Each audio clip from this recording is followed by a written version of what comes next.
ॐ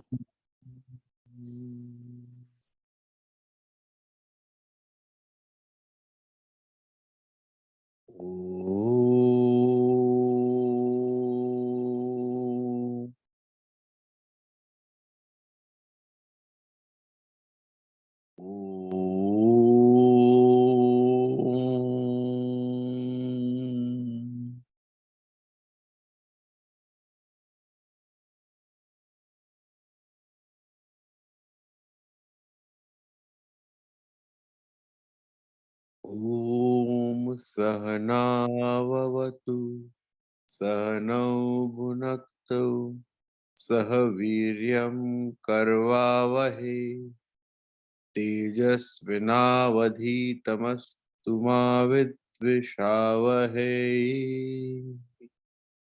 ॐ शान्ति शान्ति शान्तिः।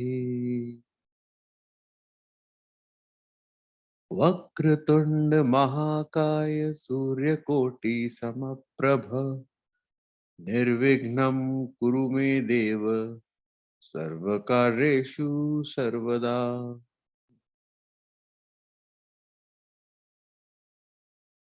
ॐ समस्त जन कल्याणे निरतं करुणामय नमामि चिन्मयं देवं सद्गुरुं ब्रह्म विद्वरम्।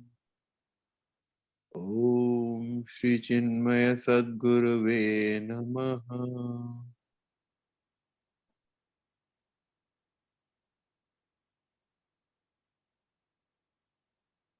ॐ प्रातः स्मरामि हृदि संस्कृत आत्मतत्त्वम् सच्चित् सुखं परमहंस गतिं तुरीयम् यत् स्वप्न जाग्र सुषुप्तिमेति नित्यम् तद्ब्रह्म निष्कल्महं च भूतसङ्गः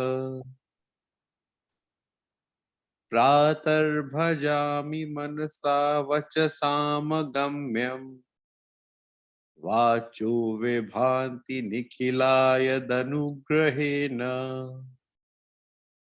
इन्नेति नेति वचने निजमावचौ तं देव देव अजम् अच्युत अनुग्रहम् प्रातर्नमामि तमसा परमर्कवर्णम् पूर्णसनातन पदं पुरुषोत्तमाख्यम् यस्मिन्निदं जगदशेषमशेषमूर्तौ रज्ज्वं भुजाङ्गमिव प्रतिभासितं वै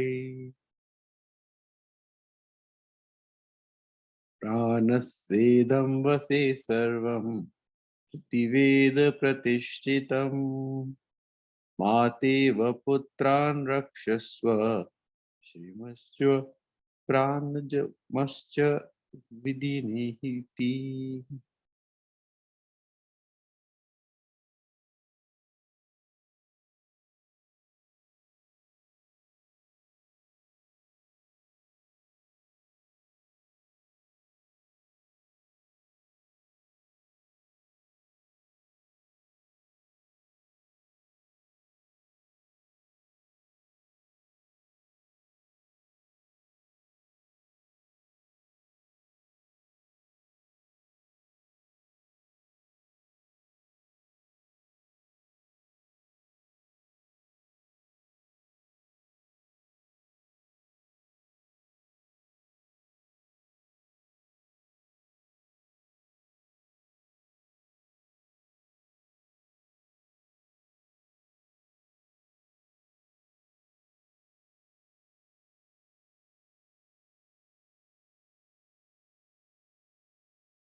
I would request Pradeep ji to start the Sharda Shastra.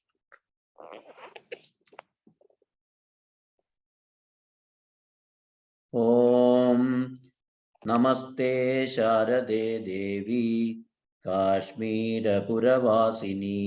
त्वामहं प्रार्थये नित्यं विद्यादानं च देहि मे या श्रद्धा धारणा मेधा वाग्देवी विधिवल्लभा भक्तजिह्वाग्रसदना क्षमादिगुणदायिनी नमामि यामिनी नादा लेखालङ्कृतकुन्तलां भवानीं भवसन्ताप निर्वापन सुधानदीं भद्रकाल्यै नमो नित्यं सरस्वत्यै नमो नमः वेदवेदाङ्गवेदान्त विद्यास्थानेभ्य एव च ब्रह्मस्वरूपा परमा ज्योतिरूपा सनातनी सर्वविद्याधिदेवीया तस्यै वाण्यै नमो नमः यया विना जगत्सर्वं शश्वज्जीवन्मृतं भवेत् ज्ञानाधिदेवी या तस्यै सरस्वत्यै नमो नमः यया विना जगत्सर्वं मूकमुन्मत्तवत्सदा या देवी वागधिष्ठात्री तस्यै वाण्यै नमो नमः या देवी वागधिष्ठात्री तस्यै वाण्यै नमो नमः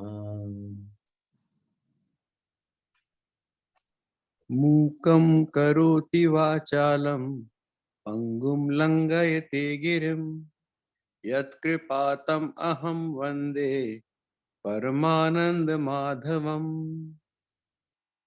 यं ब्रह्मा वरुणेन्द्ररुद्रमरुतः स्तुन्वन्ति दिव्यैस्तवैः वेदैः साङ्गपदक्रमोपनिषदैः गायन्ति यं सामगा ध्यानावस्थितगतेन मनसा पश्यन्ति यं योगिनो यस्यान्तं न विदुसुरासुरगणाः देवाय तस्मै नमः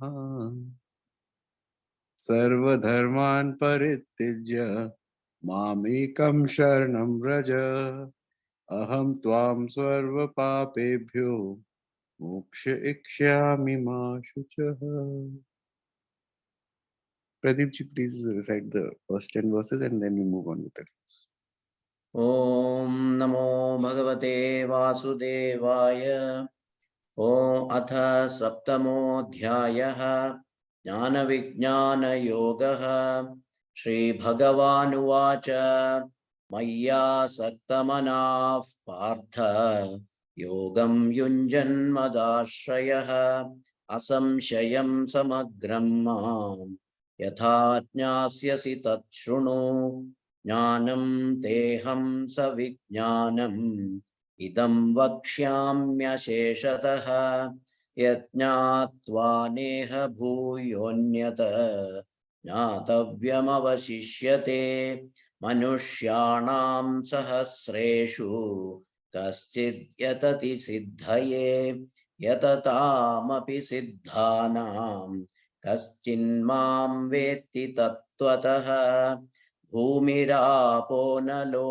वायुः खं मनो बुद्धिरेव च अहङ्कारमितीयं मे भिन्ना प्रकृतिरष्टधा अपरेयमितस्त्वन्यां प्रकृतिं विद्धि मे परां जीवभूतां महाबाहो ययेदं धार्यते जगत् एतद्योनीनि भूतानि सर्वाणीत्युपधारय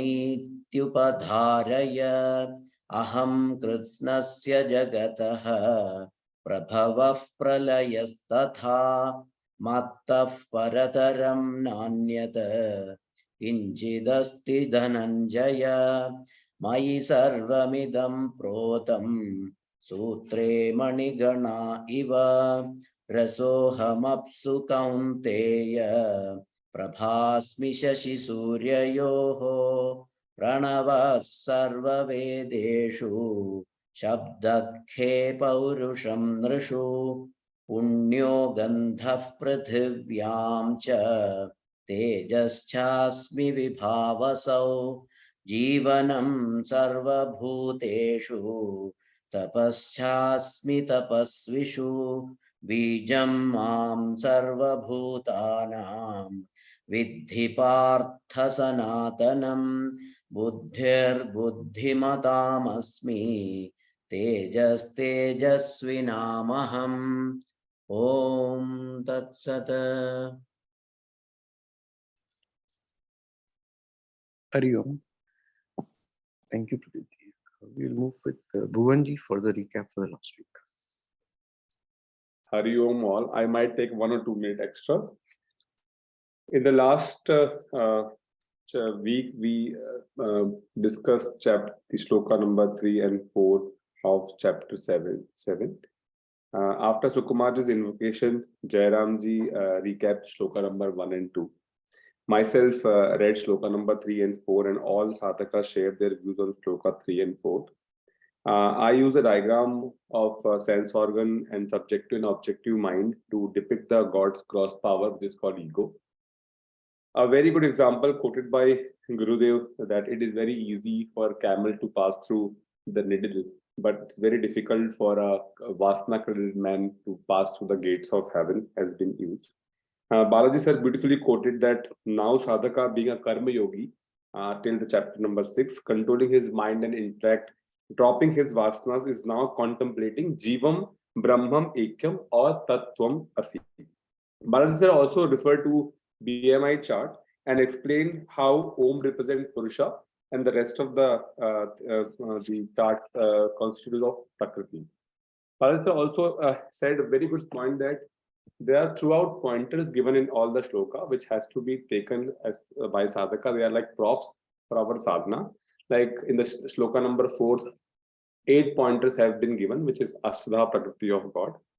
Umeshji highlighted the contradictions in shloka 3 and highlighted that the entire responsibility to know Lord now belongs to sadhaka. The God has shifted the entire responsibility to sadhaka, and an effort is very important, it's very must. Sureshji explained the same idea by giving a very nice, simple example that right now on Saturday morning, out of all Hindus, 17 people are attending the study circle. There are temples across Dubai, and the very few out of 100 people out of the millions Hindu are doing sadhana or trying to know God. That's the central theme of the shloka number 3. Meenakshi ji also gave her view. I could not summarize everybody's view, but the one point which touched me is the meaning of Manushyanam, which very rightly Dr. Jadhav said that it is not Naranam, it is Manushyanam. And who is a Manu? Who is a Manushya? Who is apne thought ko jo see raha hai, basically. So where the Gurudev has said a very beautiful word that bring your mind where your hands are working. So that is what the idea which is struck to me. And Hari Om. Thank you, Bhuvanji. We move on to Balaji for this week's questions. Hari Om. Sadgurunath Maharaj ki jai. Moving on to the 5th verse, 5th and 6th verse will be taken up for today's discussions.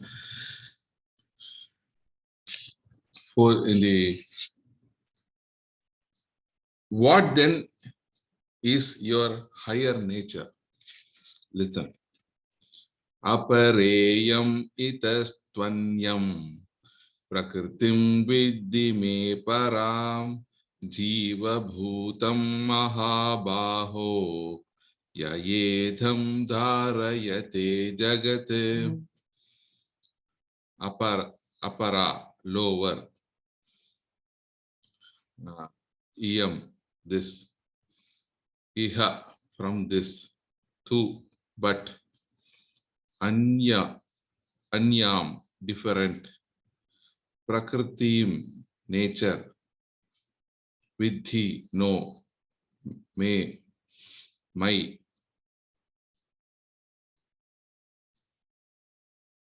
param, higher, jiva, bhutam, the very life element, mahabaho, O mighty armed, yaya, by which, idam, this, dharyate, is upheld, jagat, world.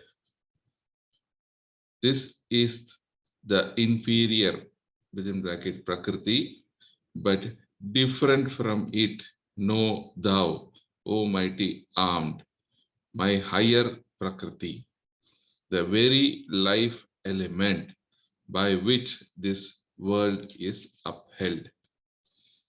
After enumerating in the above stanza the lower nature of the self, Krishna says that it is not all and that the self possesses, besides these equipments, a higher nature which is constituted of pure consciousness or awareness.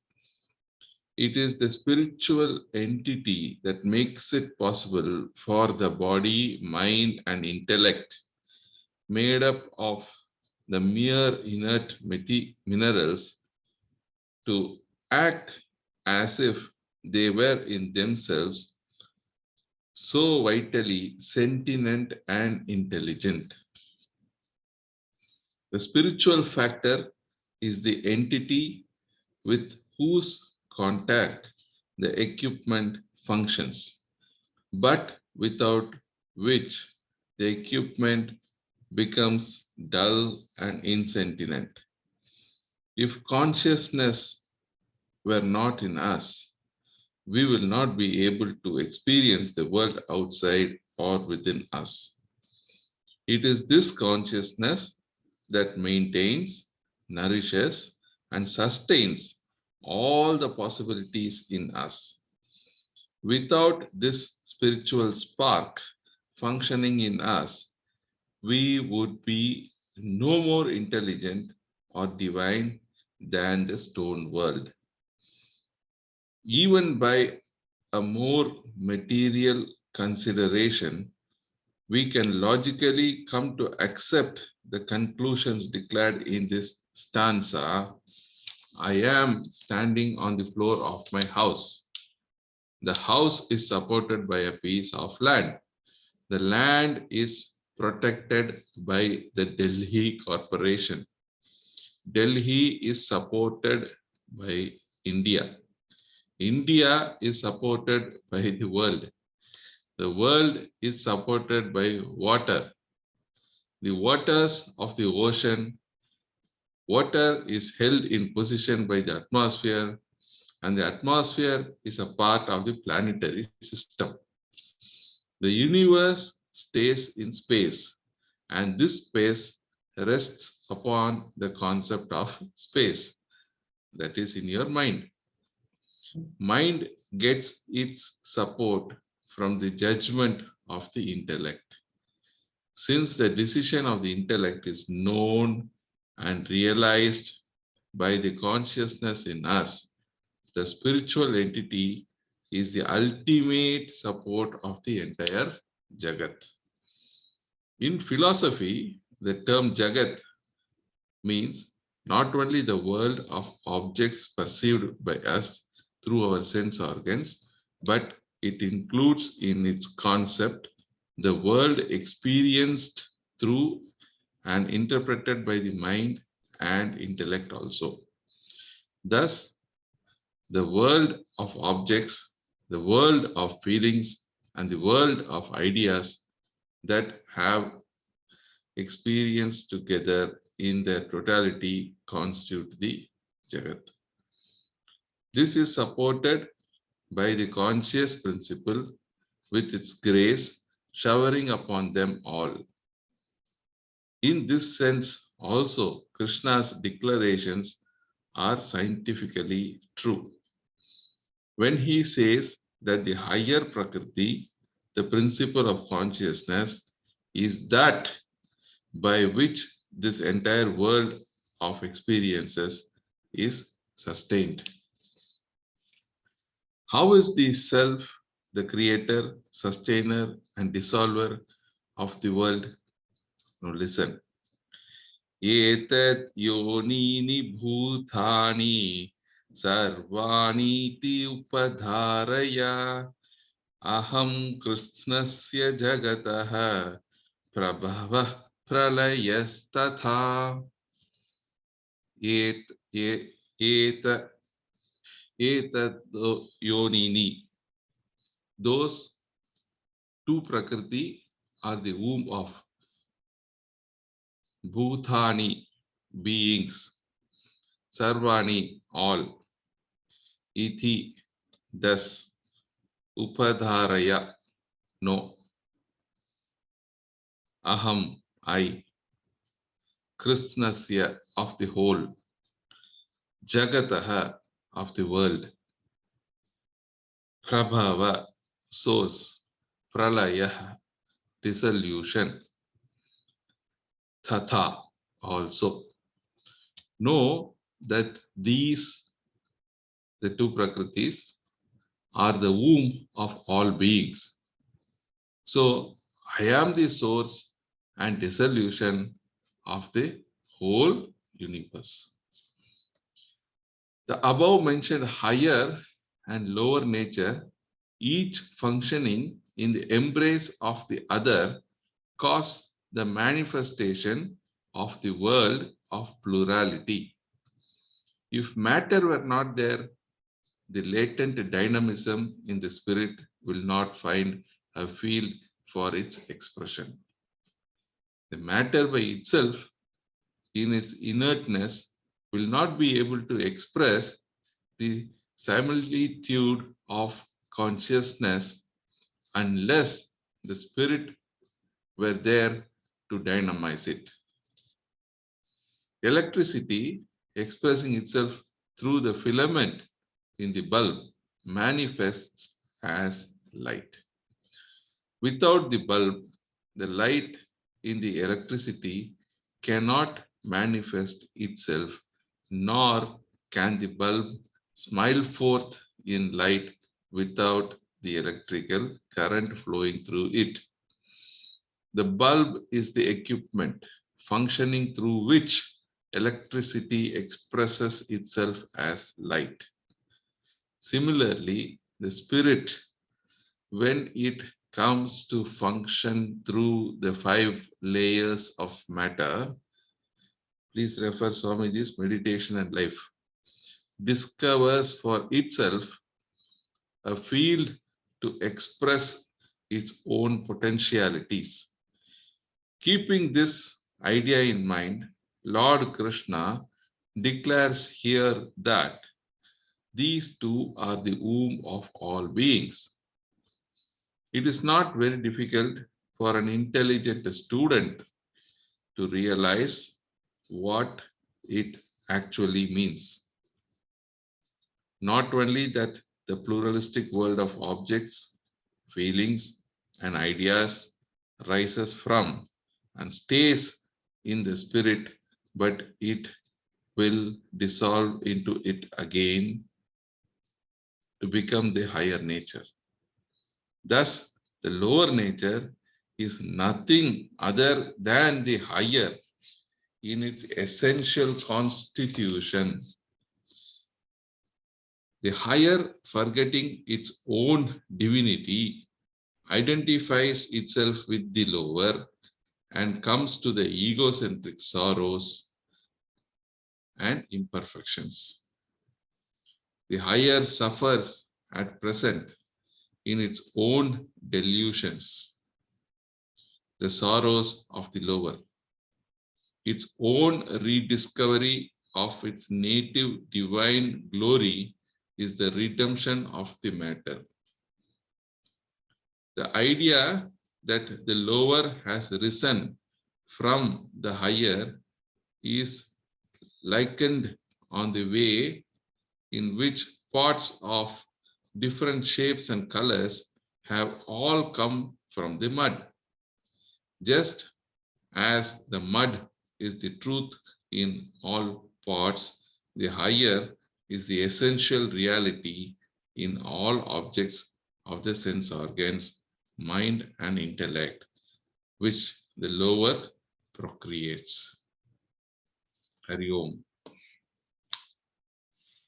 So continuing on these two very interesting verses of Jnana Vijnana Yoga, we have seen that in the last session we have discussed about the rarity of this knowledge and rarity of the person realizing this higher nature in its true essence.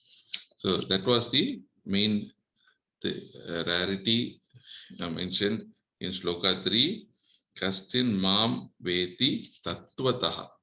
So knowing him in the essence becomes the most important, which very few can really achieve. So how to achieve that? In order to give some indications, supports, technical data, whatever it may be, the verses are unfolding from there. So the lower Prakriti, Ashtada Prakriti, which is the manifested nature of the Lord, very important to understand that what the sense organs can grasp from the gross, where the mind can play with the thoughts, where the intellect can add value to strengthen the mind. So these are all explained earlier as the lower nature, the Ashtata Prakriti, Binna Ashtata Prakriti. Today, Bhagavan is revealing to us that there is something other than this apara, which is the lower nature. Know me, param prakriti. Know me to have also what is called as the param, the higher nature, param prakriti. And what exactly is this higher nature? Jiva bhutam mahabaho, wherein essentially what we believe and pray that this enlivening life principle, Atman, is the higher nature of the Lord. But where is that higher nature? It is there everywhere. But more important, if you see actually, in the continuation of the commentary also, Gurudev has given it in this way. What then is your higher nature? Although the addressing is in the first person, as Gurudev says in the video commentary also, Krishna talks about that this is my Ashtada Prakriti, this is me param, me with the me param Prakriti, with my higher nature. Although he is talking in the first person, as sadhaks, as seekers, we should understand this beautiful one line of Gurudev. Then what is your higher nature? This is something not apart from you. You are included in this. So we need to just first of all understand. Therefore, the BMI chart becomes again very relevant.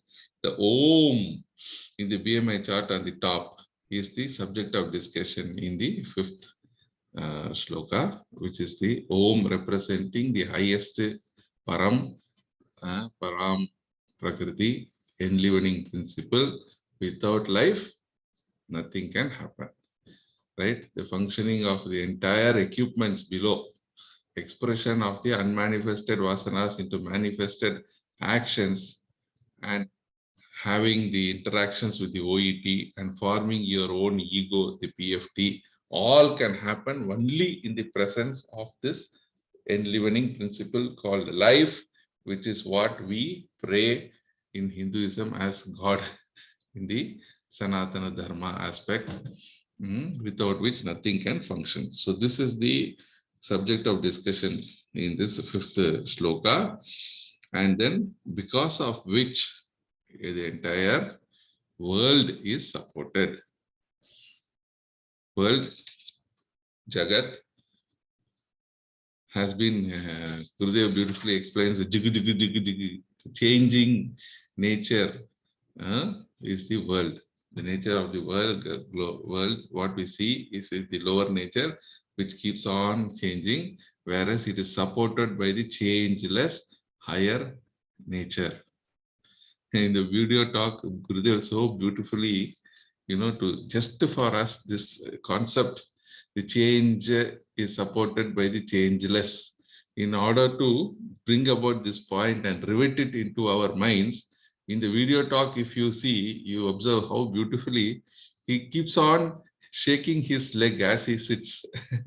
He keeps on changing to explain the Jagat and the changing lower nature. He says, look, the lower nature keeps on changing, whereas the higher nature, it is changeless.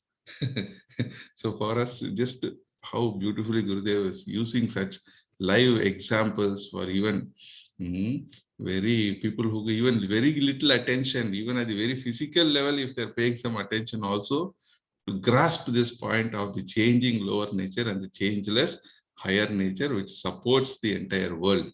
Dharyate has been given a lot of importance there.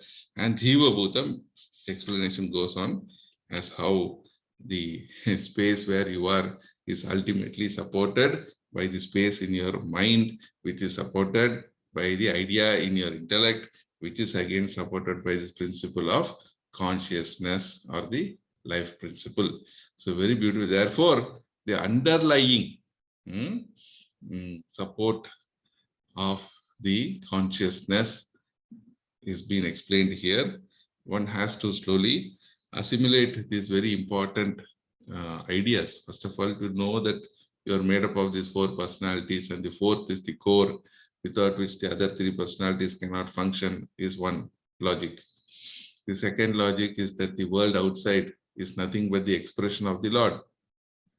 And it is as much divine as the creator itself.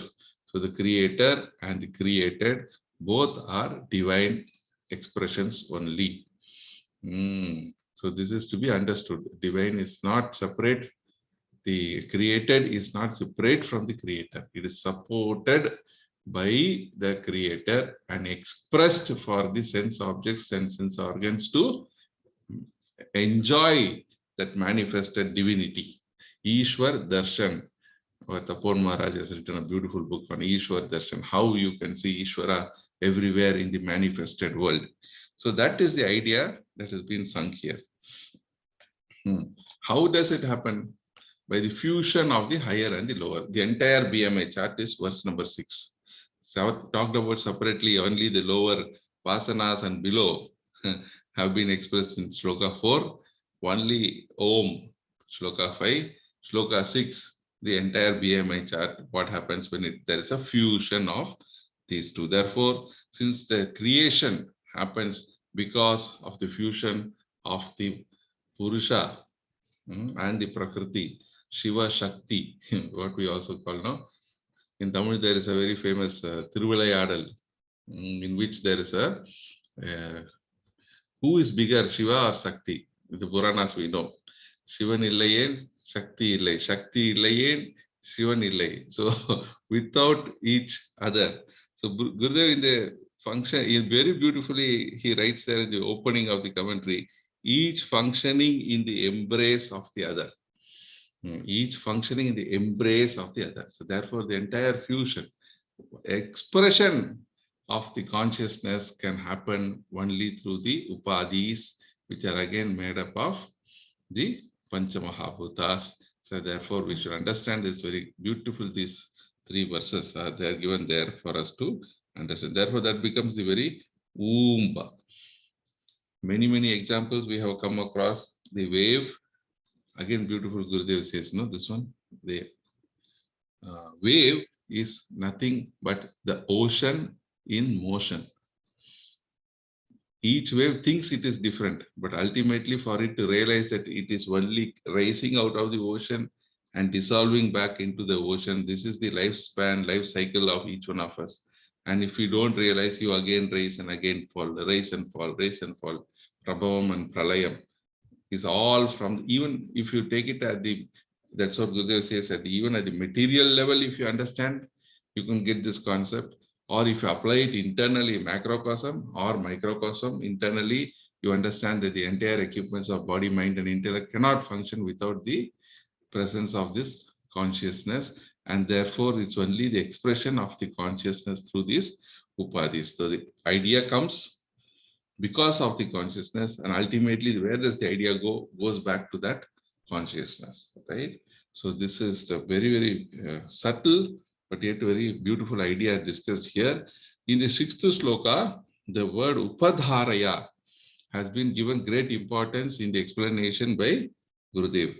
You must understand that it's not just that knowing, not intellectually knowing it, but assimilating that idea and internalizing it. That is why that you has been given, that you are higher nature.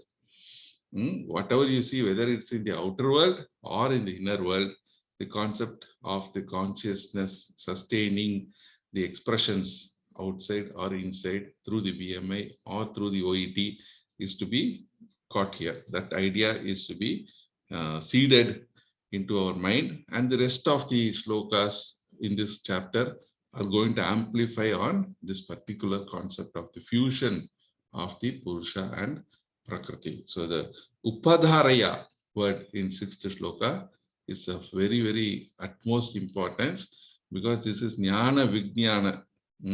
Not only that you know of it as at the intellectual level, but you feel for it from the mind level, and you express it through your body level when you see the world outside, or when you close your eyes, and then when you contemplate on the inside. Everywhere you see, that's why it becomes a Sarva Loka Maheshwara. Whether the Loka is internal or external, or the field of experiences explained here as Jagat. Everywhere you see, it is the consciousness that pervades. Sadguru Nath Maharaj ki Jai. Thank you, Balaji. Would request others to start participating. Ajayji, would you like to share your views? Om Sri Chinmaya Satgurave Namaha. Hari Om. We are in the Saptamadhyaya, chapter 7, Jnana Vijnana Yoga, knowledge and the wisdom, or otherwise called knowledge and the realization, when otherwise called knowledge and the experiential knowledge, not only the book knowledge, but it is actually owning the knowledge. Just now Balaji mentioned that one. Internalization, assimilation, owning this knowledge. You have to live this knowledge. That knowledge which is become, because the Atma Vidya is an ultimate form. It has to be experienced, not only reading, talking, listening. Okay, these are important. At the same time, it has to be experienced. It has to be assimilated. It has to be internalized.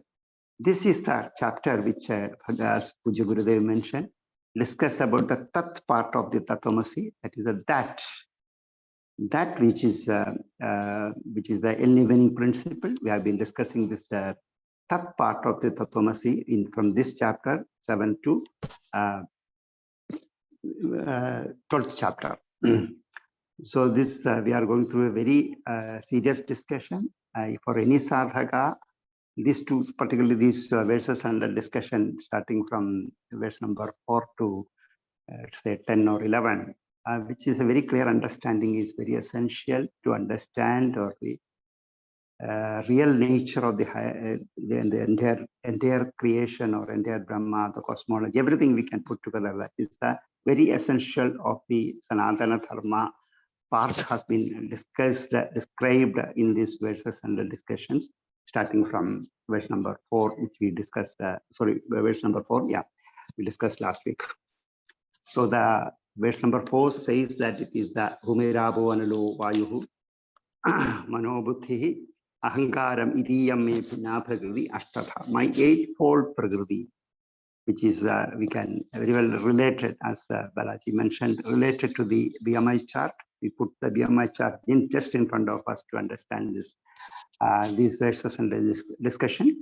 So this Ashta Prakriti, this eightfold Prakriti of is Bhumi, Jalam, water, fire, Vayu, air, space, Manaha, Buddhi, Ahankara, ego. These are this eightfold Prakriti. These are the lower nature of the entire thing. So there is a for this all again this lower nature and higher nature. There are two differentiation which Lord Sri Krishna mentioned here only for our understanding. That's what this verse number 5 says, that apareyam idasunyam prakritim vidhi me param yivabhudam mahabaho eyam dharyade jagat. Mahabaho, oh mighty armed soldier, yam apara.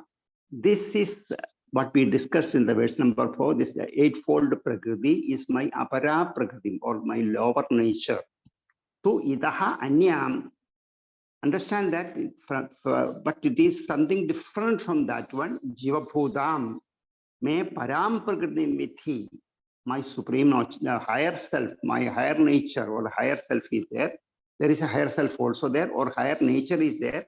Kaya idam jagat dharyate, by which this higher nature is the supporter. Jagat dharyate, this is a sustainer, which is a very supporter of the entire jagat. So this, for our understanding, we can consider as a lower nature and higher nature. The lower nature, which is the names and forms, what we see in the world outside, the entire multiplicity, nanatva, which what we are experiencing, including each one is different and different forms, names, and millions and billions of names and forms are there. What is that the names and forms are? Where it is coming from, where it is originated, where it is sustained, where it is dissolving. What we see in the world outside, the names and forms are completely changing. It is one point of time, it is originating. For some time, it is lasting or sustaining, and sometime it is dissolving. From where it is coming, all these billions of names and forms, we can see in that is a Jagat. That's what Puja Gurudev mentioned, that Jagat Jagat, this changing world. Change means originating, sustaining, and dissolving. This the entire Jagat, where it is coming from. That is the Yaya Idam Jagat Dharyate. By which, what is that which is supporting? What is the substratum of the changing world, of which is represented by this eightfold Prakriti? What is the substratum? It again we refer to the BMI chart. There's Om, that's consciousness, which is on the top. Again, it is whatever it is coming below, it is only a projection of that one, manifestation of that one. So this is that one. This Jagat, this world is supported, sustained by that nature, that higher nature. That is higher nature. Plenty of examples Puja Gurudev mentioned, and everybody discussed on that one. Simple example is electricity and the equipment. The equipment is there, which is the lower nature. It is there until unless it is coming into contact with the electricity, no movement is possible. The fan cannot move, a light cannot burn, or a refrigerator cannot give the coolness until unless it is coming into contact with that sentient thing. This is the important thing. There is a what which makes the insentient to a sentient thing. When we take our own body, without that, the moment the insentiency is not given to it, solely that body, this body itself. So everything which is charanatmaka, which is moving, which is very active, which is a very chetana, which is a chaitanya, what we see in outside, including ourselves, is supported by that one, that sentient thing, that chetana, that supreme thing, that a higher self, which is enlivening. Then this is that's what I mentioned. Dharyate Jagat. That Jagat, it is completely sustained by that one, which is the Chaitanya, which is mentioned here. Going through further explanation, verse number 6. Etat yonini bhudani sarvanityupadharaya aham krishnasya jagatha prabhava pralayasthatha. Sarvani bhudani, all this, whatever the beings which is seen here, Edat Yonini, which is coming from this Prakriti, this twofold Prakriti, iti upadharya. Please understand, please visualize, please assimilate. Aham Krishnasya Jagataha. This entire Jagat, Prabhava Prayastatha, it is completely pervaded by, it is originated by from me, it is sustained in me, it is dissolving in me. I am the very substratum of the entire universe, what we see in that one. Here another beautiful examples are given, mud and mud pot, gold and ornaments, and which one beautiful example which Puja Gurudev described in the next verse. That is more, we can, with the help of that example, this particular verse also can be understood in a better way. That's the ocean and waves. All the waves, all the bubbles, all different forms of the waves or bubbles or anything which is appearing or which is originating in the ocean. It's sustained in the ocean, and it is dissolving, which is a live example of that one. When we look at the ocean from a different and a distant view, we can see that everything which is happening in the ocean, different forms are there, different names are we can given to that one, but everything is originated. For some time it is there as a sustained there, and again it is dissolving into that same ocean. While staying as the wave itself, there is nothing but water is there, only water is there. But it is, we can see different forms and names and there. Taranga Phena Brahma Budbudadi Sarvam Surupena Jalam Yatha Tadha. Acharya Sanjara says that one. Whatever we are seeing is the, whether it is a wave, taranga, or it is a bubble, or it is a froth, or it's a bubble, whatever the, everything which what we seen in the ocean is nothing but all. Sarvam Surupena Jalam Yatha Tadha. So this is just similar to that one. Aham Krishnasya Jagataha Prabhava Pralayasthatha. I am the substratum of everything, in which everything is appear. What we see as the names and forms in the outside world is originated from this one, sustained in this one, and dissolving into that one. While sustaining, but will remain in the particular names and forms also, there is nothing but, when an ornament is there, there is nothing but gold is there. Only gold in a different form, only water in the different form. These are some examples, famous examples which used in the Vedantic studies to understand this particular principle.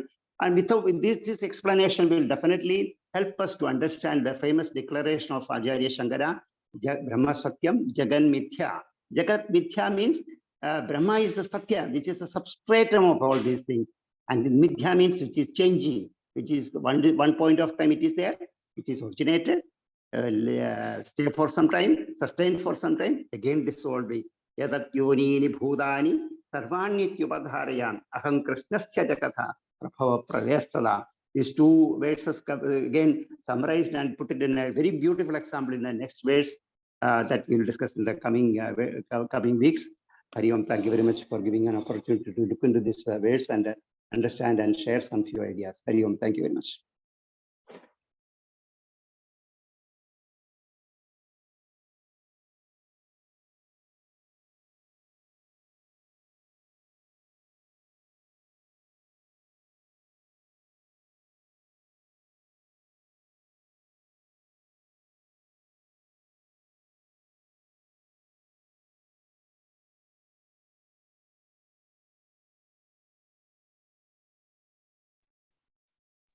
Hari Om. I don't know, some problem with Zoom. So next, actually, I will have to leave this session and come back. I don't know. I'm not able to see anything or hear anyone. Are you guys able to hear me? Yes, Manishji, we are able to hear you. Oh, okay, fine, good. So I will actually just Bhuvanji, can you share your views on this? In the meanwhile, I'll just log in and log out because I'm not able to see anyone or hear anyone. Hari Om, yeah, sure. Okay. So very beautifully, Balaji mentioned about the VMI chart. I think the VMI chart, I should take a photo and frame it and put it. It's a very good way of reminding about the Bhagavad Gita's and the shloka and the Lord himself. So the Astada Prakriti, which is the ego or the gross power of a god, the substratum of that which is very beautifully Gurudev has mentioned here, is that the consciousness in us is the spiritual entity which is the ultimate support for the entire Jagat. And the God takes the form, he comes down and become plural to explain, maybe to, I think that this Manushya Janm is a very beautiful example where we have to realize God in us and go back to that consciousness itself. Lord Rama, when he came on earth, and I think I remember he lived a common person's life, which is not needed at all. I think that's a perfect example how the Purusha gets multiplied by and a very nice example of Ram. I think Ram is always in our heart, but still Lord Ram, when Ma Sita has been captured by Ravana, he cries, he goes for her search, and finally with the help of all the Rishi Munis who basically came with him in the various avatara, God gets Ma Sita back from Lanka and brings her to Ayodhya. So microcosm and the macrocosm. So both are explained. One more thought comes to me here, that why a person is very limited in his what you call evolution, why he is unable to achieve so many things, because he always think of himself different from the Lord. And it's a very beautiful example, and I would like to read again then how it has been mentioned by Gurudev, that even by a more material consideration, we can logically come to accept the conclusion declared in the stanza. I am standing on the floor of my house. The house is supported by my piece of land. The land is protected by Delhi Corporation.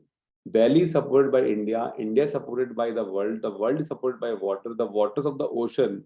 Water is held in position by the atmosphere, and the atmosphere is a part of the planetary system.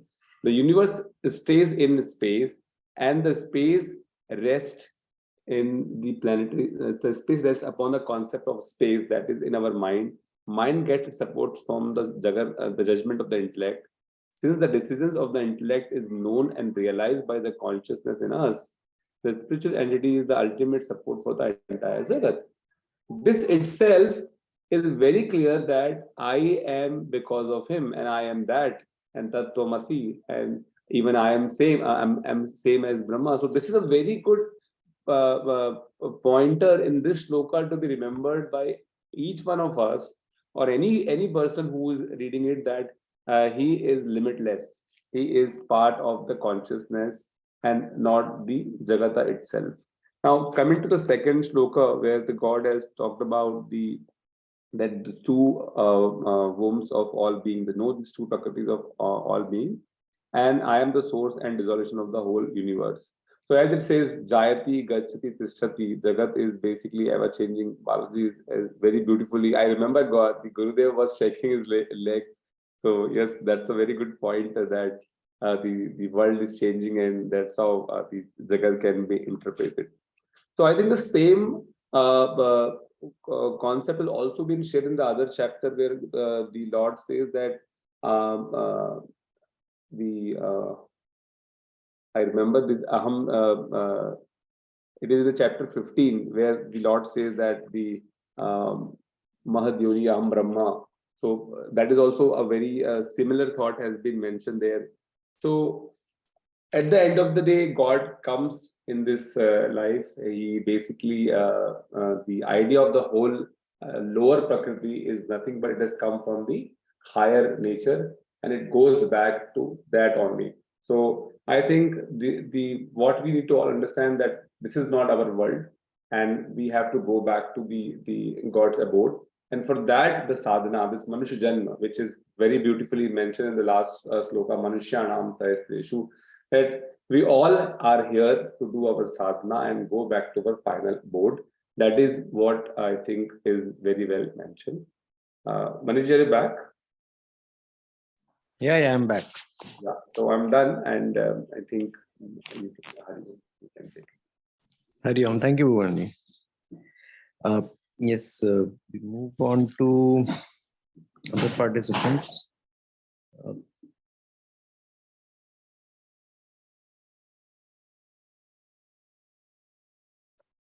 Okay. Umesh ji, would you like to share your views? Yeah, Hari Om. Yeah. So just expanding on what Bhuvanji just said about the, he just read out that stanza, which actually intrigued me because of the fact that, it really explains the nature of existence in a way. So the modern science actually is trying to find out, this earth is the only, we do not know whether there is another existence in this universe. And, we are trying to see whether we are the lone planet and all those kind of, we heard a lot of these things. And the modern science is not even able to say there is no, Fishes there को is खाना no, खिलाया है? yeah, sorry. So the modern science is not able to even decipher whether the universe has any limit. So it is ever expanding universe. So the explanation here actually really intrigued me in, when it says that the universe stays in space and this space rests upon the concept of space in our mind. This is so powerful, and I read this probably 20 times to really understand the meaning of this. And then it says the mind gets support from the judgment of the intellect. And these words of judgment and decision are being used. And it says since the decision of the intellect is known and realized by the consciousness, the spiritual entity, and indeed the ultimate support for entire world. So it actually kind of explains the very nature of existence. And this is so, I would say, difficult to understand. At the same time, it tries to explain what the modern science is not able to explain in a sense. That is what I feel. And the other pieces very powerfully put by Gurudev in terms of how electricity expresses itself through the light coming from the bulb, and the mud actually taking different shapes. We had also seen how the examples of gold and gold ornaments were mentioned. So obviously, I think one of the other things that really interested me was in terms of the lower and higher nature, and how it is the same in the sense the higher nature actually has a delusion because of the lower nature, and it identifies itself as a lower nature itself, and how we should actually make sure that we always have that particular consciousness. It is like we have in engineering something called as exploding certain things. So if there is a design, you explode it and see what are the different components, but actually the design is one. There is only one object. So this whole explanation is like that for me. It actually discerns small every component of the whole thing, but actually all those components make one. And that is where these two verses are so powerful in giving that sense in terms of we see everything as one, but we have to then also know that there are components to it, there are elements to it that we have to understand, but ultimately it manifests itself as one. Yeah, that is what I wanted to share. Hari Om. Hari Om. Thank you, Umesh. Subhuji, would you like to share your views? Hari Om, everybody. Sri Gurubhyo Namaha. I think the senior sadhaks explained this very well. It's all about, for me, the takeaways around understanding the pointers, as we keep saying in this chapter. So the pointer I picked is in the verse 5, which is Ye tam dharayate jagat. That kind of gives us this whole chapter 7. It's not about something that we, what is God. Again, in Puja Gurudev's Yajna, he did mention especially on this pointer, Etam Dharayate Jagat. We all know that we are trying to say this whole 5 and 6 is the whole BMI chart, the Om, and then what is below us. But again, Gurudev's word, he's saying Lord Sri Krishna, he's not talking about the God, which is beyond the clouds, we always think, naively. But what is the principle he's trying to reinforce is the God is right in us, and how he is in us, by whose presence and grace, and the activities, Gurudev says it could be good, bad, or indifferent. And again, reassuring says, Gurudev says, don't worry, don't classify these activities, all is happening because it's all bubbling forth from him, actually. And it goes on to say, whether I see the right thing or smell or taste the thing or the flow of emotions I maintain or wrong thoughts, it's all due to the vasanas. Again, this is the BMI chart. So it again comes back to say that, the vasana manifestation or vasana exhaustion has to happen because essentially, we are divine. The divinity is very much in us. And that's how I understand the lower nature and higher nature. So, I mean, that's my interpretation of, this helps to understand the BMI chart also for me better. So I'm sure that other seekers will explain this much better than me, but that's my, takeaway on this verses 5 and 6. Hari Om. Hari Om. Thank you, Suji. Jairamji?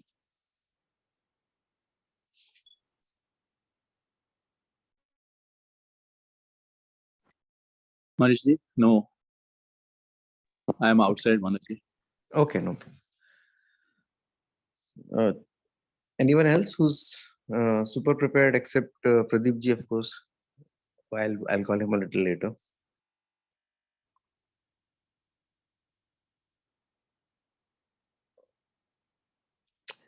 Okay, I think I've heard all the speakers and they have already, put in the views. My view here is that yes, this explanation is completely coming from the Advaita Vedanta school, and which says that you are the nothing but the God himself. So it is the essence which you have to realize. So who is sustaining whom, everything just goes back to that whole essence, which is the consciousness. And the consciousness is nothing but the pure God for us, for me. That's how I understand this pure consciousness. So we are all sustained by the consciousness, without which nothing can work.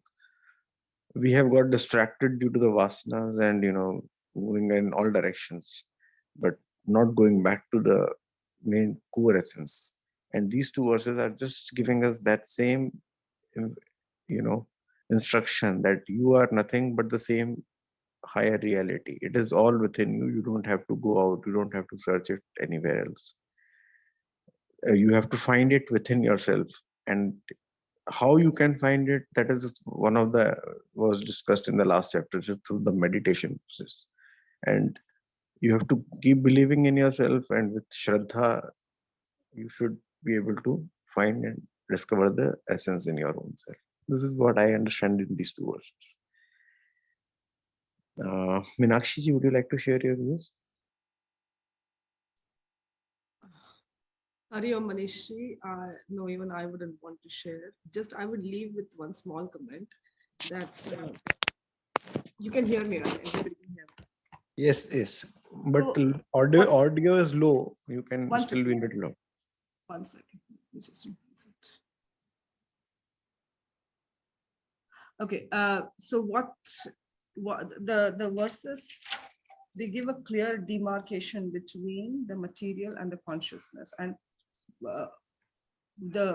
what boggles is the power of God, the power of it's thousands and millions of books that we read. It's just not possible to understand the power of God through this. So how powerful I don't know what to call, but how powerful that concept is, the consciousness, how big it is. It's huge. I mean, we can't really understand it with all this reading, is what I felt. So no, I wouldn't want to comment. Okay, Hari Om. Guruji, would you like to share your views? Not today. Okay. Sudhir bhai.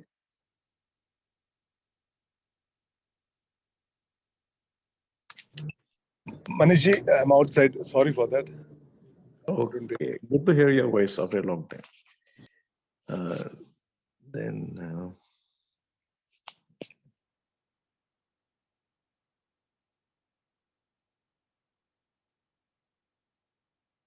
Justin, would you like to share? Sorry, Manishji, I'm not prepared, but next time I'll prepare myself. I thought there was Christian Sadak and seniors who were presenting. So anyway, I'll try to prepare next time. Okay. Hari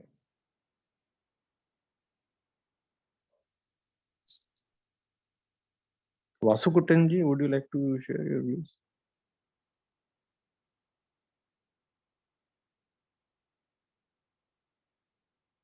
I think he's also not there. Okay, then Sorry, Pradeep. I'm not prepared today. So last 2 weeks I missed. So just come today first. Sorry, today, next time. Sure, I'll call you next time.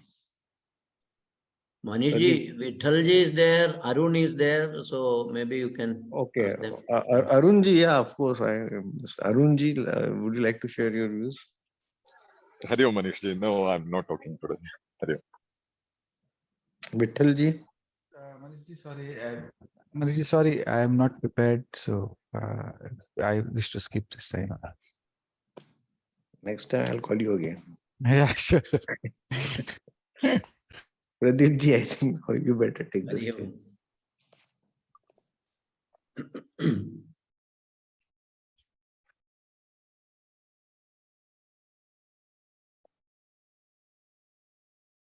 So the 5th verse is Apareyam idastvanyam Prakritim vidhi me param Jiva bhutam mahabaho Yayedam dharyate jagat Yaya idam jagad dharyate. By this the world is held. That is what Apareyam itaho stu anyam Prakritim Vidhi me param. Me prakritim vidhi. There is another prakriti which is my prakriti, which is superior param than the apara prakriti, and that is jiva bhutam he mahabaho yaya idam jagata dharyate. So here actually the general understanding of Shiva Shakti, Prakriti, Purusha and all that. Here Bhagavan says, I have two Prakritis. I have.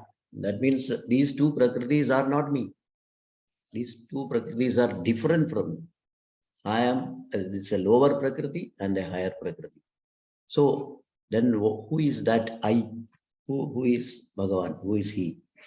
So this we have to, there is this thing to contemplate on.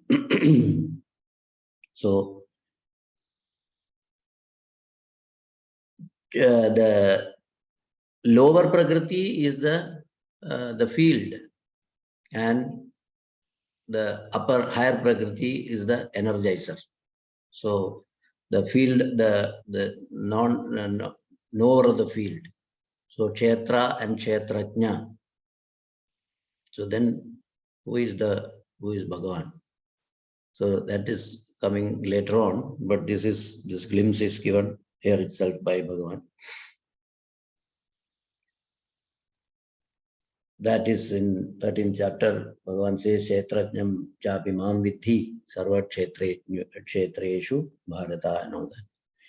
So that is the concept of Kshara, Akshara, and Uttama. So Kshara Purusha, or Akshara Purusha, and Uttama Purusha. So this is, that is one aspect. Then another is that Bhagavan Gurudev explains here about the Jagat. What is Jagat? It is the world of changes, and Bhagavan Gurudev's OET concept is coming out from this, that the world of objects, the world of emotions, the world of thoughts. And so Sanjay ji always gives this definition of loka, lokyate, bhunjate iti lokaha. So that is what is experienced is the world. So the whole world of objects, emotions, whatever is experienced and whatever is the idea, everything is the world, and the enlighter or energizer or the life spark is Bhagavan's upper prakriti, the higher nature, and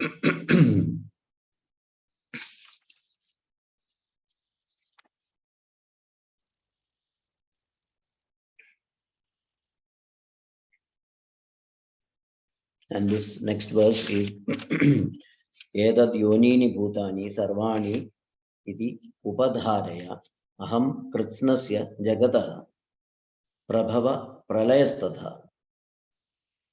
So these two are the wombs of all the objects and beings,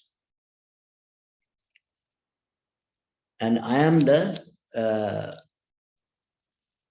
source and dissolution of the whole universe. So what is the dissolution of? I am the dissolution means what? So everything is dissolving in me, everything is coming back to me. So everything rises from me and everything comes back to me. So that is the second verse. And basically the lot of things to contemplate upon, that that in the Sankhya philosophy, Sanjay ji has explained that the buddhi is the pratala on which the Atma Tattva is reflected upon, and what is from there, this ahankara, that jiva bhava is rising. So from the point of the jiva bhava, we are the sufferers, we are suffering. But if the jiva bhava is looking back to his source, that is the buddhi. So that comes under the influence of the buddhi, and then further looks up to the bimba, to the source. So there the realization happens where there is no sukha or dukkha, no mana or apamana, or sita or ushna, or sukha or dukkha, but there is only ananda, which is beyond these dvandvas. So that search towards, so in the seat of meditation, where am I identifying with, is a very exercise for this process to understand this concept. And so once I identify with that jiva bhava, I am having problems. But once I am identified with that spark, that big I, which yaya idam jagat dharyate. Then I can enjoy the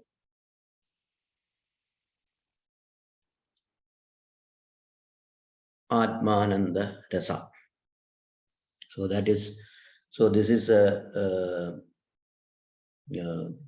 point of contemplation where Gurudev has given, Bhagavan has given in the earlier chapter that how this process has to be done. And in this chapter, Gurudev's explanation is always contemplate, just reflect upon that they are in me, I am not in them.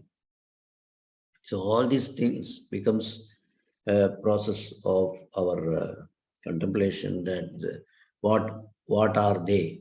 They are kama, krodha, lobha, moha, mada, matsarya. All these things are in me, but I am not in them. How can you say that I am not in? If I am in them, they will be permanently with me, but they are not permanently with me. They sometimes come, they sometimes stay for some time and then go away. There are moments where I don't have any of these. So I am not dependent on them. They are dependent on me. All the waves depend on the ocean, but the ocean is independent of the waves, lather, bubbles. There is moments where ocean is absolutely silent. There's no movement at all. So that's a possible state of mind. Even we can try within our struggles, struggles and tribulations, and there can be moments because we are independent of all these things. So this process, they are in me, I am not in them.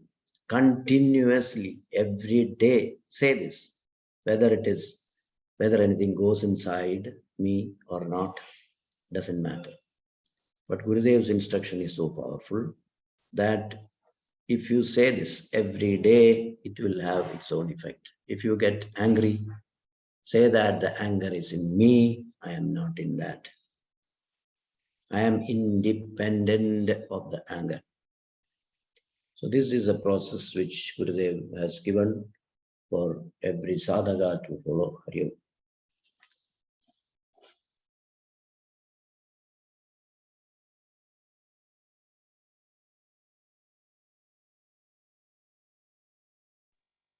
Pradeep, are you done? Yes, Manishji. Hari Om. Jijesh ji, would you like to share your views? Maybe next time I'll prepare. Okay, then we take to Dr. Jadhav.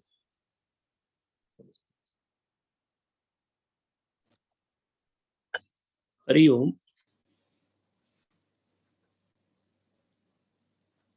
In the Jnana Vijnana Yoga Adhyaya, Bhagavan first spoke about the Ashtada Prakriti, that means what we are already aware of.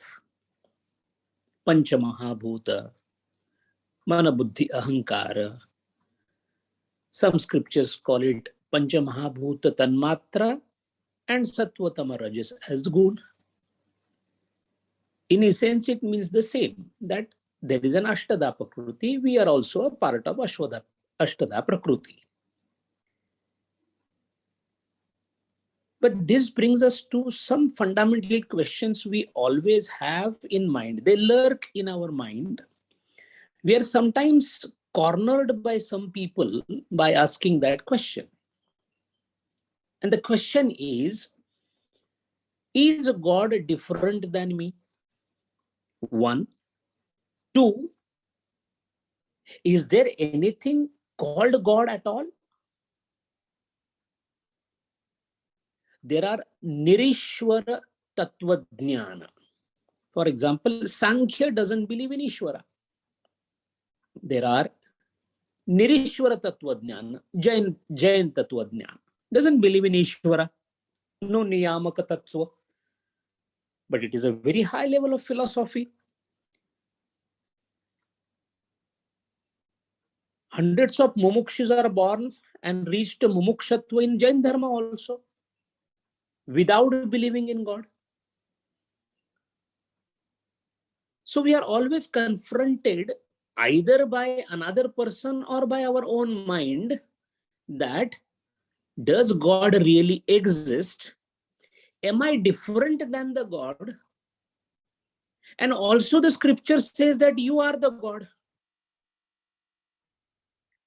So this brings us to some very, very bewildering conclusions. I know I am a bad person because we know our vices, vasanas. We are not with pure vasanas. We have lots of impurities, blots in our character because of the vasanas. So if I am a bad person, if I know I have certain bad qualities, durgunas, and if I say I am Ishvara, that means Ishvara will be with durguna. How that is possible? One part. Second is, if God is different than me, then how do I reach him? First of all, how do I know? What is my method to know ascertain that he is existing? Scriptures may be saying the Lord is existing, but how do I know? And then also a very fundamental question comes to our mind time and again. I'm sure every one of us have thought about this. Why the hell God made all this? Why make a universe at all? There is no question of Bhagavad Gita, Veda, sorrow, pain, human being, animals, all. Just don't make it. Why do you want to put somebody in trouble? What kind of creation is this? Such an evil person creating all which is completely evil in nature. Let's not just go by the blind faith that he is almighty, he is all powerful. Maybe he is almighty, all powerful. Why did he first think of making this? And if he is the most pious of all and cannot think of any ill, then how did it become so ill and bad? All these questions, when they are put into the philosophical perspective, they boil down to only three. One, did someone create the universe or not? One. Two, universe is created or not created, or is it just an illusion? Three, if the world is created by someone called Lord, then is he into the world or is outside the world? All these fundamental questions in light of philosophy are getting answered here in this shloka. First question, Lord answers, Apara iyam prakrutim. This Prakriti that I just described in the previous shloka called Ashtada Prakriti means your world of Indriyas, the sensations and the objects and the mind, all that what you talk yourself as a world is my, but behold your breath is my means my, not yours. You are into it, but it is not yours, your world. It is my, me, it's my. Apara Prakriti. Apara means lower. Moment you say lower and you say it is Lord only has created, how can Lord create an inferior Prakriti? What a bad man he must be. Apara Prakriti he creates, and for he himself preserves a para and a pure and a higher Prakriti. Discriminatory approach by Lord? No. The reason for using the word apara is paraha by Vyutpatti Shastra means that which is far off. What is the antonym opposite word of paraha? Antaraha, inside, outside. Parak, that one which is far away. or away from me. So the principle that is enunciated here is drifting, skhalana, chutata. He himself never leaves his place, so he's achyuta. When he decided, again, decided is a word for our understanding, because there is no decision making in Lord. Why? He neither desires, nor knows, nor creates. Yet he has all the three potentials embedded in him. A big pool of water stopped by a dam, the water is stored in a huge reservoir. Because of the dam, the water has electrical energy into it. The energy is there, that is called potential energy. So far it is not kinetized. A turbine is put and the water is let flow from a higher altitude, and the turbines move and create the electricity called electricity, the dynamic energy which was in potential form in the dam. On these lines, the Almighty, the Nirguna Nirakara Brahma, has in it all the potentialities, which is called a pluripotentiality, potentiality of doing, becoming, anything, anytime, anywhere. Kartum, akartum, anyatha kartum, all kind of Shakti. All these potentialities together are called Shakti. The Shakti is inseparable from the harbinger of the Shakti called Shiva. So Shiva and Shakti, Sat and Anruta, Sat and Anruta, Shiva and Shakti, Mahadeva and Kali. When Gurudev says embracing each other is nothing else but the translation of the word Satyanrute Mithuni Krutaha. Satya Anruta Mithuni Krutaha, the intercourse of Satya and Anaruta, not Asatya, please. Anaruta. Satya Anaruta, when they have in embrace with each other, the world is produced. In other words, the potential Shakti, which holds the potentiality of creation. It may create, it may not create, because that is not beyond our authority. The authority lies with the one who is holding the potentiality to create the universe whenever he chooses so, and dissolve the universe whenever he chooses so. Prakarshena bhavati, prakarshena layati, prabhavate pralayate. Srujana, laya, prabhava, pralaya.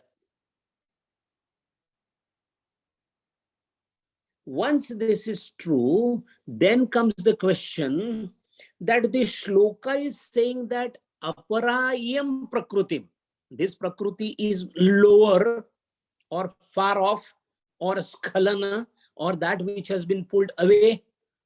Me prakriti itaha anyam. Mahabhaho, hey Arjuna, my prakriti is different than the prakriti that I just described of yours and the lower one. But that almost appears like a blasphemical statement in Bhagavad Gita, because Bhagwan is saying, I am upper prakriti. Bhagwan is Purusha. If Bhagwan is Purush, How he is trying to refer here as Prakruti? Then in that context, Bhagavan says, in my true nature, I'm actually somebody different. In fact, I don't have a nature. I don't have a nature at all. Only because the lower Prakruti, meaning thereby the creation, came on the stage to create a drama. So since my lower Prakriti became a queen, I had to don the robes of a king. So from the drama perspective, queen is at a lower level than the king, who is at a higher level in terms of potentialities. However, I am neither the queen nor the king. I am different because I am not in the drama.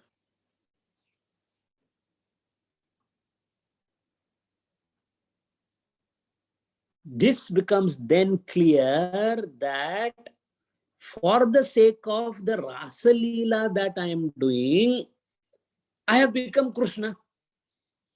When the Rasa Leela is not there, there is no Radha, there is no Krishna, they are one. Hladini Shakti in Bhakti Shastra, in Shaiva Siddhanta, it is Shiva and Shakti. In Bhakti Shastra, it is Krishna and his Hladini Shakti. Hladini means Anandadayi Shakti. His own nature of Ananda potential. Hladini Shakti becomes Radha. Who is Radha? Radha is Krishna. Radha Rani Saheba, she came out of Krishna for the sake of the Rasa Leela. So for the sake of Radha, the Nirguna became Krishna. When Radha is not existing, alone Krishna, what will do? It becomes Nirguna again. Or if Krishna goes away, what will alone Radha do? The inseparability of the Shakti and the Shiva is based on this.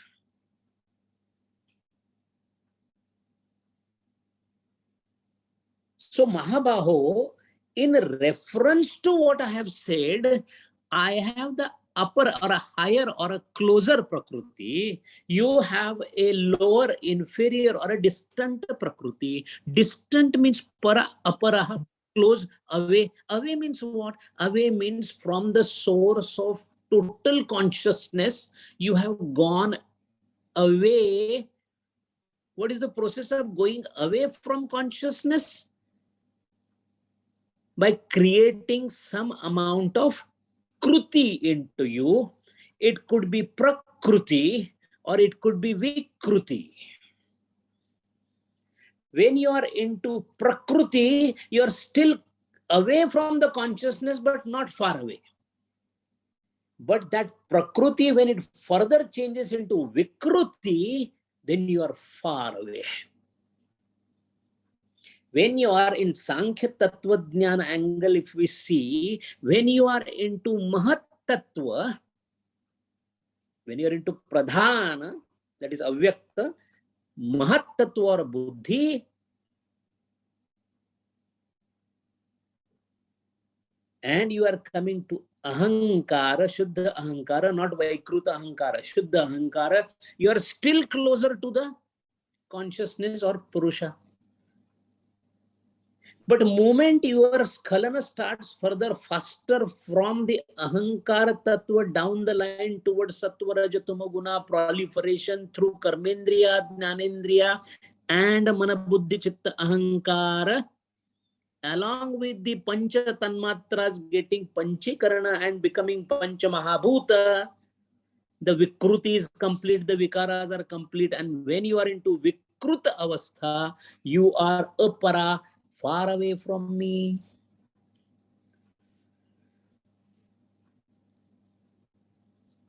So as a concert of mind, the Prakriti has created everything. As long as she is there to make you dance, I am the husband.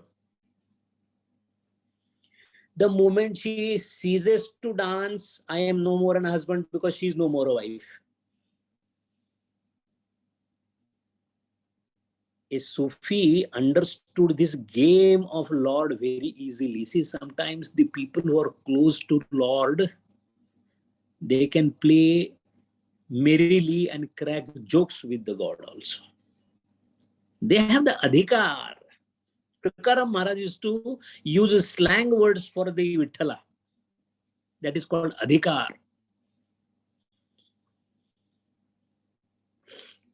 Yashoda Mai has given slaps to Krishna. That is called adhikar. A Sufi says, हमको यहाँ दर दर फिराया यार ने. यार कौन है? ब्रह्मा. हमको यहाँ दर दर फिराया यार ने, लामका में घर बनाया यार ने. He himself is residing in an abode which has no address, lamakam, which has no home. हमको यहाँ दर दर फिराया यार ने, लामका में घर बनाया यार ने. आप अपने देखने के वास्ते हमको आईना बनाया यार ने. He himself wanted to see himself, so he created somebody in whom he can see that we are. In the Antakarana, the Chidabhasa that we see is the reflection of the Chit or the Kutastha. So Kutastha enjoys seeing the Chidabhasa in the Antakarana. That is why in Gurudev in the video says, it is the joyous rapture of the Lord. Creation is nothing else but the joyous rapture of the Lord. But what happened is, in between, when the Ahankara got developed into Vikruta Ahankara, the whole game became painful. आपके एक अदना तमाशे के लिए हमको सूली पे चढ़ाया यार ने. The game was nice till the time the consciousness was in tandem with the insentient object. Moment the insentient object started feeling that he is sentient because of he himself, then and then only a terrific dichotomy took place called Dvaita, and then me and my Lord came into existence. Otherwise it was my Lord, there was no my Lord and me, there was Lord, Lord and Lord. That is why Jiva Bhutam Mahabhaho, Arjuna, Jiva Bhutam, those who are exhibiting consciousness that I have given to the creation, every nook and corner, every smallest possible jiva, everything that exists or is likely to exist or has existed or will exist, shall have my own presence in them. My presence may be exhibited by those in a manner whereby it could be just having a presence itself like a stone, or they could be like animals where my presence is converted into a movement also, Kriya Shakti, or it could be my finest specimen of creation where I have given maximum endowment, that is human being, where he can have Jnana Shakti also, provided he tries for it. To take an analogy, there is a person who says, I have not seen the lamp. This is called Ajnana. The person who has stayed all his life in darkness also says that I have seen darkness, but I have not seen light. I have not seen light is also Ajnana. That is called Ajnana. Knowledge of ignorance. Agyan ka gyan. that is also enlightened by the consciousness. When you come to know a stone is having total ajnana, because it has complete avarana, total ajnana, because a stone is not aware that he is stone. A stone is not aware that he is stone, but is aware that he exists. But that existence itself he is not aware of. In spite of the fact that you exist, you don't know that you exist. This also is a kind of a jnana which happens because of consciousness only. Because after all, ajnana also will reside under whose ashraya? Jnanashraya only. As the consciousness develops, then what happens? Then you come to know about things like that is an object, that is a mirror, that is a sun, that is a rocket, that is a car. This is called vritti jnana because of presence of antakarana. So first, you don't know that there is something called light. Second stage, you know the light because it has reflected on some objects. And then from vritti jnana, you go to the jnana when you come to know the light itself.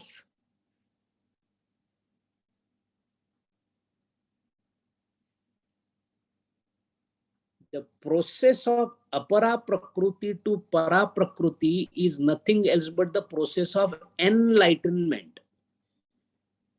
The enlightenment stops because you are the light now.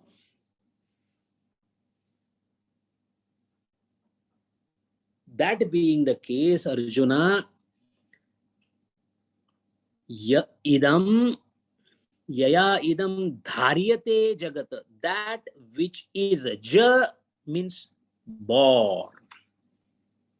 Ja, born and gone, gataha. Ja, gata. Born and gone means that which is created and is exhibiting the creative aspect or the created aspect. That jagat then is also held by me, because even though he has moved away from me, his very movement away from me is because of me. So irrespective of how my consciousness is utilized or thought to be utilized by that particular entity, all he does is because of my consciousness only.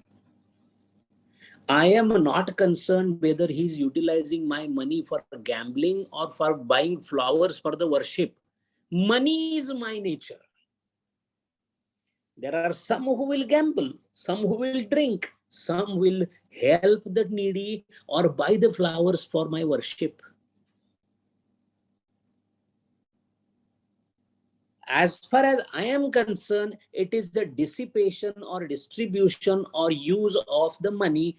That monetary power is me. How the monetary power is utilized, that is up to the user. Why up to the user? Because of his desire, he will use it. Since his desire is there, I always supply every desire with the monetary power. Lord is unfathomable amount of monetary power he has. So he keeps giving. Usage is a problem. And usage becomes a problem because the child to whom the father gave the money, the child started thinking that I have earned the money. The problem came there. This child usurping the father's role is called ego. That is being the reason Arjuna clearly understand that I am the upper prakriti and I am different than the lower prakriti that you are in. Once you understand this, then what will happen? You will know the track. You will first know where you are,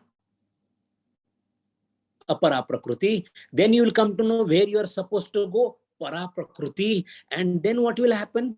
Those who come into para prakriti, it becomes easier for them to transcend the prakriti and come permanently to my nature called Purushottama. Arjuna, this house was made double-storied. You are in the lower story, Apara Prakriti. Take the staircase of Sadhana Chatushta and come to the upper story. What will happen if I come to upper story? There will be no further story left. And when there is no further story left or further floor left, what will happen? The house will become useless. You will transcend the house. That is explained in terms of dharyate. Since in all this, in creating the two floors, in creating this sadhana, in calling you from down to up, all this is my game only. Because of my consciousness, everything is happening. Good, bad, forget it. Gurudev said, just forget good or bad. See who is doing it. He is doing it. Of course, good and bad is giving its own result. You are suffering. That is a different story altogether. I gave you electricity. You ran fan on it. You felt very nice. And in the same electricity, you put your finger, you got the shock. That is usage of electricity. That has nothing to do with electricity's intention. That is why when Gurudev explains how everything is based on this, he uses every word very carefully in the commentary. The universe stays in space, and this space rests upon concept of space that is in our mind. Now, this is a profound statement. On one hand, he says universe stays on space. And then he says that space rests on concept of space in my mind. So that means, is it all conceptual only, not existing at all? Or it is really there? This is where exactly the Dvait or the concept of Chidvad and Sadvastuvad comes into the picture. Is the world real or unreal? It is existing because I think so, or it is already existing, so I am thinking. Which is besides the present shloka, but he is hinting at the same thing. So that is why Bhagavan makes it very clear one thing here, that Arjuna, this creation which you see, which you experience, where you are, where right now also you are reading about my own glory in Bhagavad Gita, is all because of the presence of lower Prakriti. If lower Prakriti is not there, if Ashtada Prakriti is not there, neither you would be there nor Bhagavad Gita would be there. If I am not a Dehadhari, nothing will happen. No transaction is possible.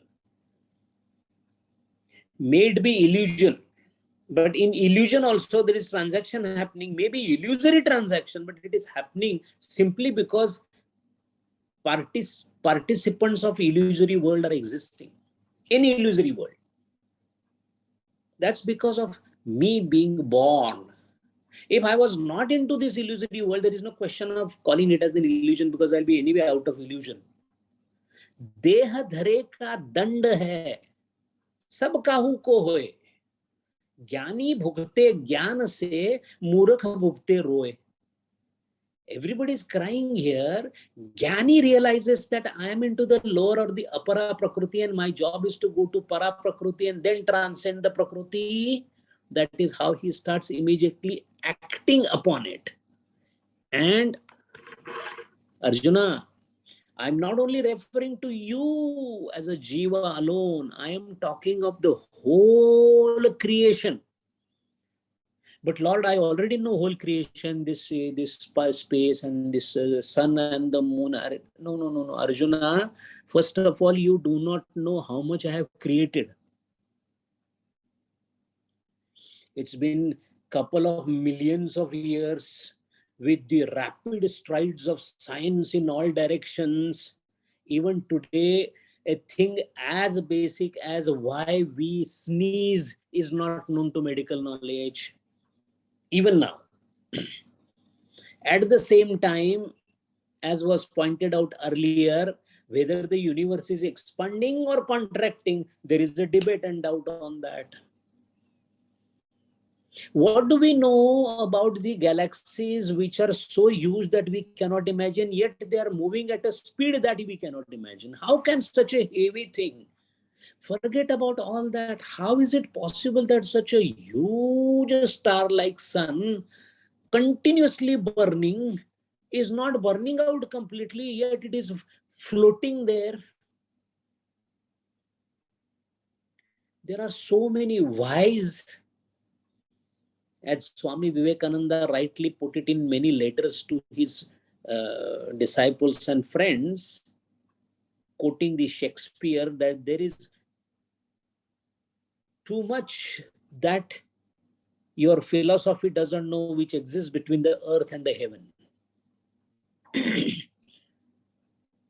That presuming, the Lord is telling to Arjuna that Arjuna, all the yoni, etad yonini bhutani sarvani, Saptami, yonini, anything that is created has to come from something. That which creates something, that which emanates from something is called yoni.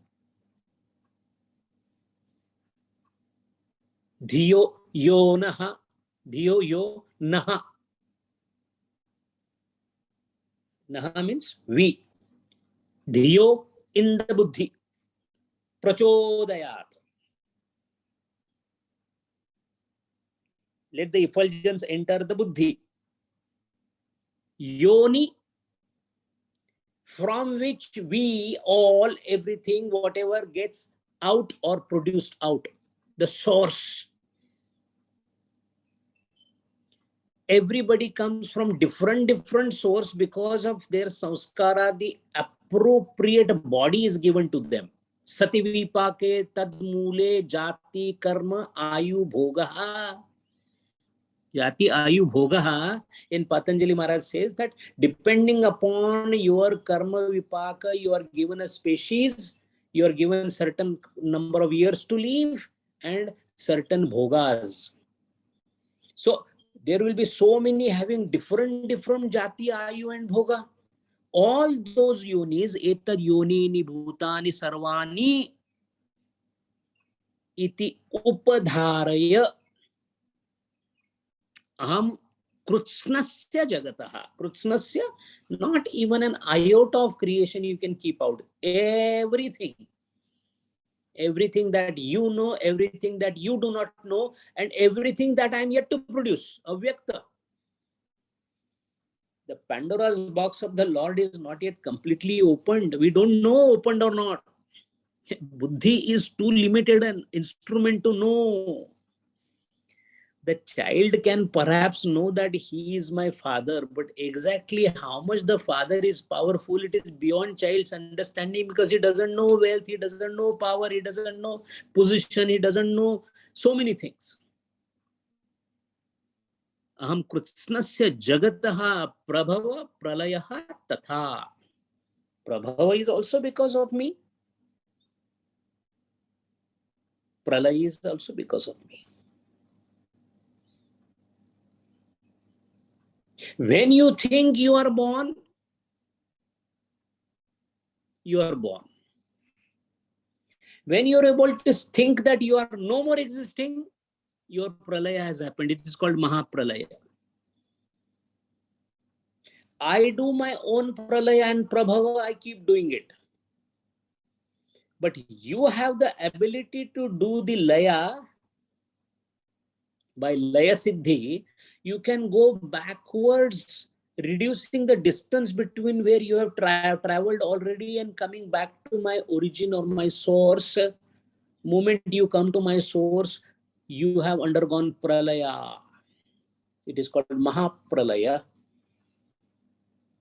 If not, then wait for the Brahma's pralaya to come.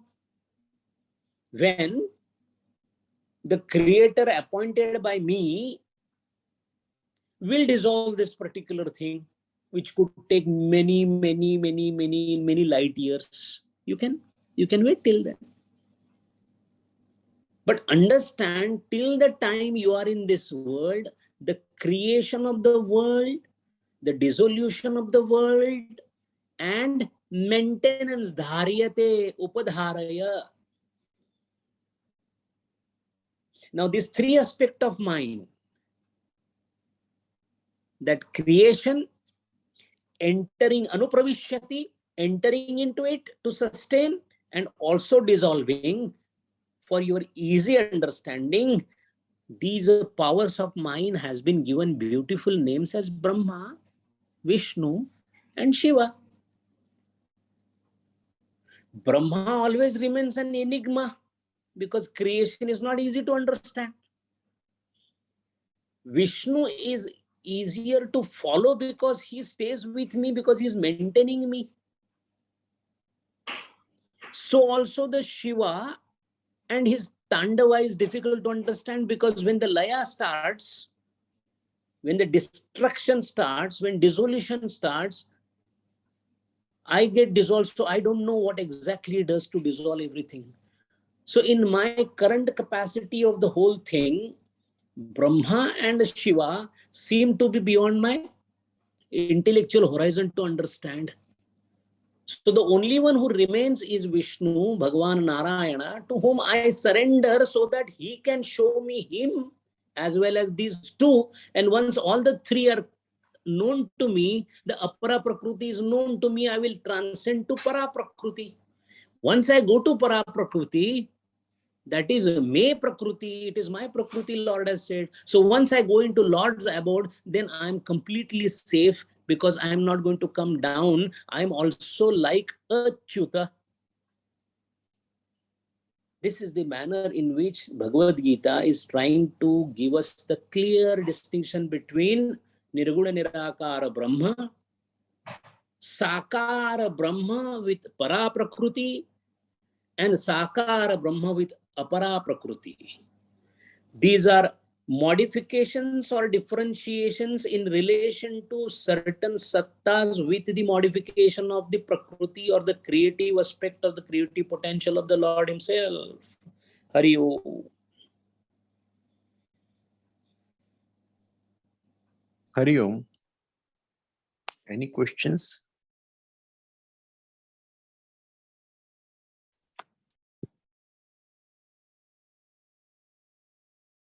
Okay, then I move with the closing prayers.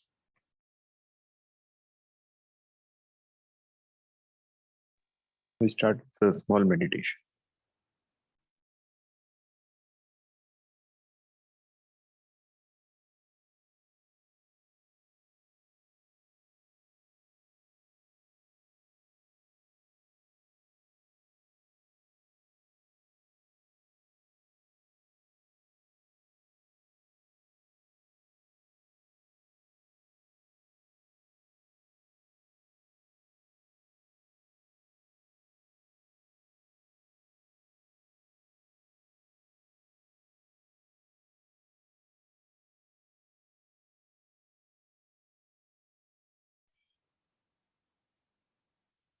Om Sarve Bhavantu Sukhinah, Sarve Santu Niramayah, Sarve Bhadrani Pashyantu, Ma Kaschid Dukbhag Bhavet.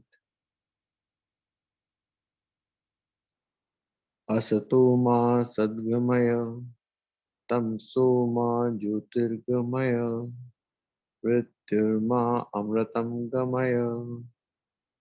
Om Shanti Shanti Shanti. Hari Om. Shri Gurubhyo Namah. Hari Om.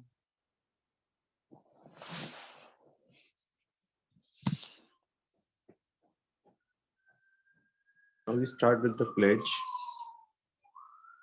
We stand as one family, bound to each other with love and respect.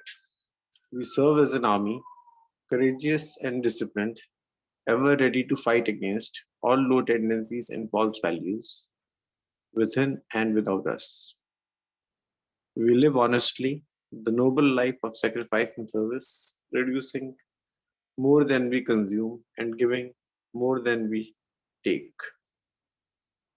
We seek the Lord's grace to keep us on the path of virtue, courage, and wisdom. May thy grace and blessings flow through us to the world around us. We believe that the service of our country is the service of the Lord of Lords, and devotion to the people is the devotion to the Supreme Self. We know our responsibilities. Give us the ability and courage to fulfill them. Om Tat Sat. Hari Om. Hari Om. Hari Om. Hari Om. Hari Om. Hari Om to all. Hari Om.